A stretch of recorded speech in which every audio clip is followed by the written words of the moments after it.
All right, guys. All right. Well, hi, guys. We're here with Raina Clark, and she is with Hope, Hanna for Hope, and it is a nonprofit, and they deal with teenage suicide. And I'm gonna let Raina talk about Hanna and tell us a little bit about your special girl, and then what you do with Hanna for Hope. Okay. Good evening. Hello. Again, my name is Raina, and I am Hannah's mom. And let me just start off by a little bit of telling you who Hanna was. Hanna was a normal child by all accounts. She was a 15-year-old girl who had friends and just played on the volleyball team and was just full of laughter. And that's one thing that I keep hearing continuously with all of her friends, is that she was just full of laughter and fun to be around. And she had goals and dreams just like most teens, growing up, going to college and so forth, getting married and having a family of her own, you know. But anyway, unfortunately on April 25th, 2013, she made a decision to end her life over her boyfriend breaking up with her. So a permanent decision to a temporary problem. Of course, I lose my precious daughter and my world, my everything. And as a parent, it's just the most devastating thing that anyone could go through. I grieve every day, but I keep moving forward. My husband and I ended up creating Hanna for Hope. We felt that we didn't want any other family to go through what we went through, in this tragic way, especially a child. So we found ways to just kind of, through our research and information that we gathered, we realized that in our schools, we wanted to educate and bring more awareness to our teens. So last July, we actually marked our 5th year of existence, which is crazy. It's just going by so fast. It does. It does. It does. And, it just becomes clear every day, the burdens that our teens face, and that, especially with ones that are being bullied or just feel like they just don't have a place to fit in. So, anyway, so one of our main goals for Hanna for Hope is that we teach our youth on how to be aware and how to educate on teen suicide. You know, our kids are in school for 8 hours. We think that, hey, they're good, they're in there, they're just learning, going through a typical day, but we also know that there are a lot more pressures that these kids are facing, and things can change in a matter of minutes. And that was the case of Hanna. I mean, my husband dropped her off. She was fine. Didn't see anything out of the ordinary with her. But as the day went on, she actually started anticipating and feeling like her boyfriend was going to break up with her. So she becomes upset and stressed about this breakup throughout the day. She actually showed signs of crying, and her friends, all asked, hey, are you okay? But the only thing that she would ever respond was, I'm okay, or I'm fine, which is typical for any kid at first when you ask them a question. That is the first instant that they usually pop up and say. They didn't realize how significant, how serious it was, what Hanna was feeling that day. Can I ask, did she tell them anything other than I'm fine, everything's okay? That's it, yeah. That was it. So there was just no really indication? I think they did know something was going on with her and her boyfriend, but I don't think they didn't realize how impactful that hurt was just building up. And they didn't know how to help her. I think that was the common denominator that we kept hearing with the friend. We didn't know how to really be persistent or what to do in that situation. I mean, there was one girl that tried to talk to her in class, but actually got split up teacher split them up. Oh, wow. Because she just felt like it was disrupting the classroom. Sure. There was even 3 teachers that reached out to her. But they didn't know that this had been going on all day long. I mean, her 7th period teacher did ask her, but he made the comment, if I would have known that she had been dealing with this all day, I would have done things totally different. And that instantly put like, okay, well, what is the protocol? That's exactly inside your school. I mean, Hannah was not a typical child that just cried every day at school or create drama or whatever. This was unusual. So at first my instinct was like, okay, maybe we need to get our schools to create a protocol to where if a child name popped, was in this, sent into an inbox, basically email, and they saw this name pop up more than once, then you pull that child out, you find out what's going on, and then you notify the parents. I had no idea that this was going on. So you're saying emails from like teacher, from class to class to class. It's free. You just need someone to monitor the email box, okay. And it could be the school nurse. It could be another counselor, even though they got a lot going on. But that was my first goal with the Hannah for Hope, and getting something pushed or finding out if these schools have protocols in place. But then we got to thinking through her friends, because we have a teen committee that helped pretty much be the ears, the eyes, the voice of our foundation. So we were getting that information from them, what they were seeing, what they were hearing, how things were going inside that school, and bringing that information to us. So that's how we were able to grow this foundation and work to that. Okay. And it was just one of those things that we realized that these kids really want to help, but they just don't have the tools, or they didn't know. So as a foundation, we got to thinking, why not educate them? These schools all around this area have thousands of kids, but only allow probably, under 5 counselors, depending on the size of the school. Some even don't even have a counselor, but one. Wow. And these counselors really are academic counselors. So they don't typically get the training as like a therapist, like a counselor at Children's. Okay. Or a counselor that goes, that works in an office, doctor's office, and you go in and you talk for an hour. I mean, these are different, different types of counselors, and people need to be aware of that. And so my first thing was like, okay, why don't we educate our teens, our students, to be another resource? We're not asking them to take the situation on their own. Sure. But maybe just if they see a friend or a student or another peer that is going through a struggle that day, having a bad day, whatever it may be, a change, then they can help get that friend of theirs to a trusted adult. Okay. We don't want them to take on the situation on their own. I mean, that's a lot for another child to handle. Sure, absolutely. But these kids know what's going on between one another before us adults know. And that was what we were like, let's educate them. Yeah. They want to talk about it, and they want to help. It's just one of the most rewarding things to see these kids when they actually see that they have helped someone in some way. So what's been the outcome over the past few years since you guys have started this? Wow. Like with the school that Hannah was going to, have you seen a progression with the school? It's a little different in the Rockwell area. I think it's close to home. Okay. I can't speak on behalf of Rockwell ISD. Sure. As far as the reasons why we're not more involved or more, asked to come into their school. But I will say that we are speaking all over North Texas and East Texas right now. My school calendar is already into to 2020. Oh, wow. That's fantastic. For school sampling, and we're moving down to Houston area.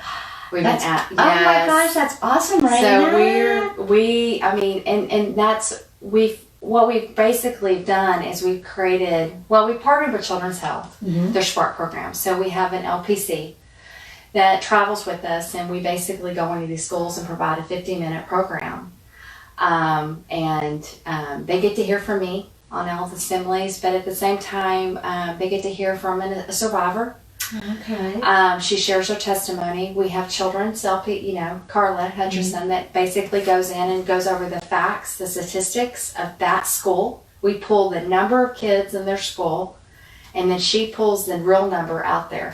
Oh, wow. And it's pretty empowering when you hear these kids and when they see that number on the screen.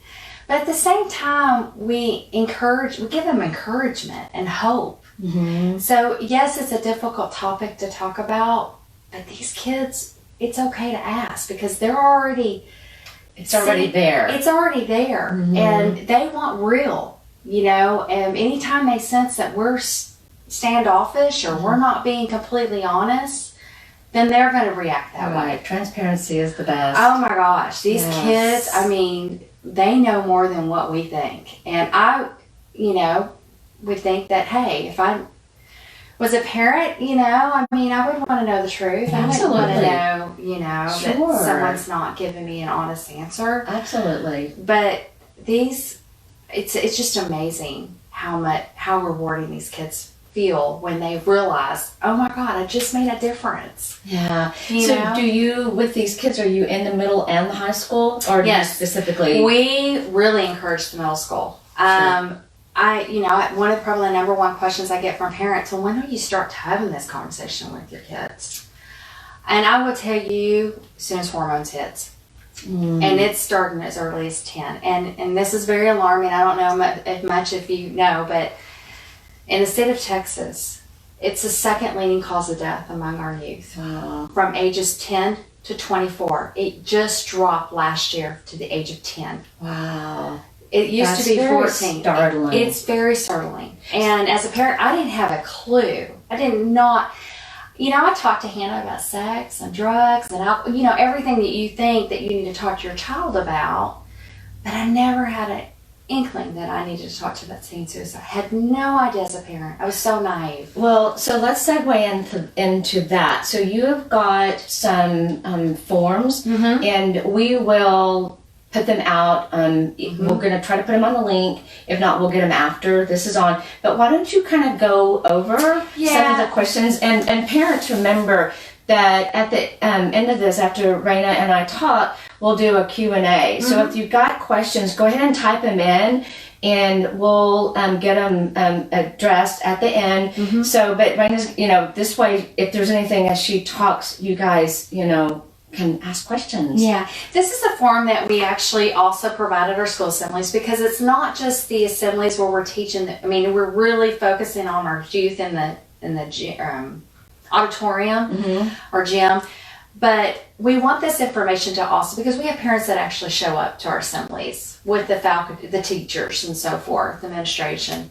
And so we came up with a list with the help of Children's, just a couple of statements that you could start by just having this conversation. And the first one is like, I've noticed some changes lately that concern me, and I want us to sit down and talk about it. I will not judge you, but we need to discuss this together. As simple as that. These kids, that's another thing. You've got to listen. You really need to step back and let them be comfortable, and do not have any type of judgment shown on your face. And because anytime they start feeling like you're not listening or you're not paying it, then they're going to shut down too. And they want to talk about it. That is another thing we've heard from these teens. They really want to talk about this, especially what they're struggling with. Sure. No one wants to die. Yes. No one wants to die. And it's just, one of those things that we have to start. Another one is like, is there anything that we need to talk about that is bothering you? I sense that you're struggling with something that might be a tough issue to talk to us or me about. It's okay. Let's talk. Simple as that. Just get the ball rolling, So if you've asked these questions, say he or she is just not ready to talk, and you know that they want to. So how do you encourage them, or do you say, I'm here when you're ready to talk? And then watch closely. You probably, I hate to use the word persistent, but you sometimes have to. Okay. It might not be that first conversation you have with your daughter or your son, but give them a little breather. Let them think about that statement. And then maybe, just ask again. Okay? Show that you're there and you're supporting them. Don't give up. Don't give in to that first, I'm fine, I'm okay. Okay. Sometimes they do need just a little nudge, little push. Absolutely. Absolutely. Don't go yelling. Don't be screaming. That is going to shut them down. It shuts me down. I was going to say, I would shut down if someone started yelling and screaming at me. So, totally. So, what's a few more? If you lately, you seem if you are overwhelmed with something. Let's sit and talk about it and see what we can do together to make that feeling go away for you.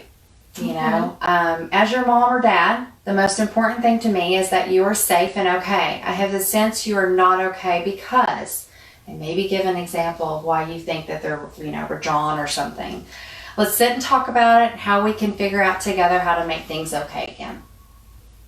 That's pretty simple. It's pretty simple. Yeah.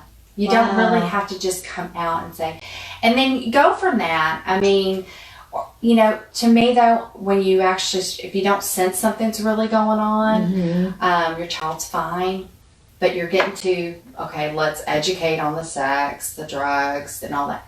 Treat suicide just in there as another topic.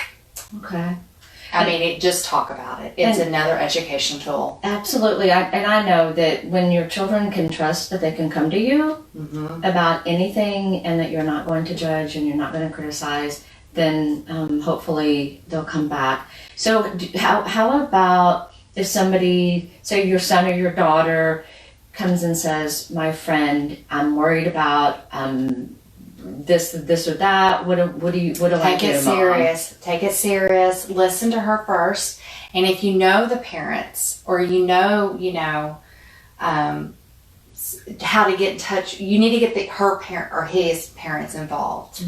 I know a lot of the things that we get to at first is like, well, I don't want that person to be mad at me. I don't want to be a tattletale. And one of the things I have to ask them when they ask that, I don't want you to have a what if either. I would rather that friend be mad at you for a little bit than you wake up one day and you get the phone call that she didn't or he took his own life. Another thing that's if what we've also encouraged our kids, especially in the school, if you see something and you don't want that pressure of just knowing you're telling your friend, you can go anonymously. So we encourage that. like to the school nurse or counselor, a teacher, or your favorite teacher would say, hey, Susie is just, something's going on. She's made these comments. I'm really concerned. However, I don't want my name included, but I really feel like she needs someone right now. Absolutely. That's a great Let someone know. way. Absolutely. Because that way they don't have that guilt. Sure. Hannah's friends, they live with that every day. They live with that every day, and it's just heartbreaking to see what that has. How's it affected them? Yeah. Absolutely. Well, you have anything else that we can talk about? Tell me, okay, so I was lucky enough to attend the program you had over in Fort Worth that one evening. That workshop. So, yes. So, do you tell a little bit about that? I'm going to go look at the camera because I can't read what's going on out there. Sorry about that, guys. So, I'm going to let you talk and tell everybody about the program. This is open and available for schools or anything like that. You can give them definitely we'll put the website on the news feed, but they can reach you to talk about, ask questions or whatever. Absolutely. Okay. Well, why don't you talk about that? I'm going to go look real quick. Okay. Yes, we do have a workshop that we try to do around the Metroplex. Unfortunately, I don't have a date for this year. The school assemblies are really keeping us busy. But our workshops are about 2.5 to 3 hours long. And basically what we do is we start by giving these kids and teaching them and what are their leadership skills, as teens. It could be as simple as the one that can communicate and be very outspoken, the leader. We kind of we teach them how to identify that. And it's pretty empowering. Then we do some team building exercises, but at the same time, we educate them on teen suicide and how to be aware and we give them role playing, in certain scenarios where, these things could be going on with kids, and just how to basically just teach them on how to take those skills into the school or even outside school. And this doesn't even have to be school. It would be as simple as a church youth group, or your sport team, or whatever it may be. It's kind of, normally we provide a meal or some type of snack, because this is a 2.5, 3 hour, but it is so engaging and it really keeps these teens going that honestly, I've sat through these workshops and been a part of them for the last 5 years, and it flies by. And these kids even notice that it flies by.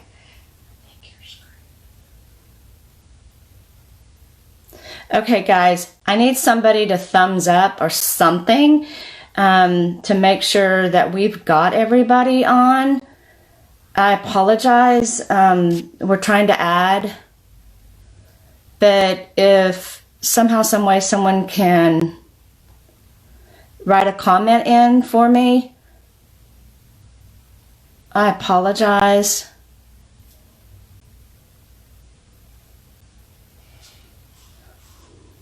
Unfortunately not. If anybody has got a question